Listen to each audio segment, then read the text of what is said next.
Good morning. My name is Crystal Hutchinson. I am the ILL and cataloging consultant at the Central Kansas Library System. I wanted to put together a super short presentation about what two words are that most of our new librarians are not familiar with. First, we have the CIP page, and we also have the Verso page. First, I want to explain a little bit about the Verso page. When you open up a book, you find that there's information on the back of the title page. That's on the left-hand side, so it's usually the first page you look at has the title on it.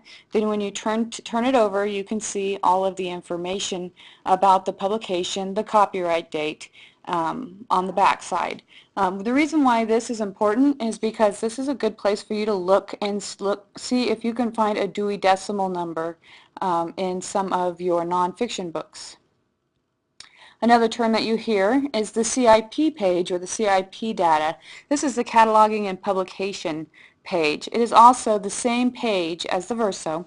It's just the information that's on it. It looks like bibliographic information that is on the backside of the title page. So I want to show you a quick example of what one looks like. I went to Amazon, I pulled up a nonfiction book. If you have a book in your hand, you're not sure if it's a memoir that's a fiction or a nonfiction, taking a look on this page may help provide you with some information about whether it's a fiction or it has a Dewey Decimal number, which would make it a nonfiction.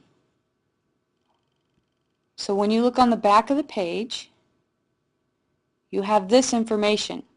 And from this information, I can see right down here it says 796.352. And that's my Dewey Decimal number. And since this is a book about golf, that would make sense because this is in a sports area. There are going to be times when it's going to say 800 something, and that can be your fiction.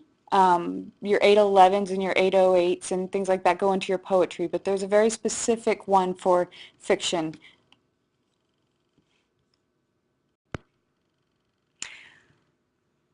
I'll show you a quick example of fiction Dewey Decimal number.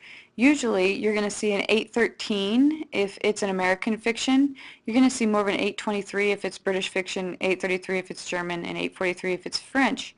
That's why before your 813, when you have around an 808 to 811, you're going to be more into poetry, which is actually in your nonfiction area. So I hope this information is useful if you ever hear these weird terms, or also if you're looking for a nonfiction number and you're not quite sure where to look. It may actually be right there in your hand. Thank you very much for listening.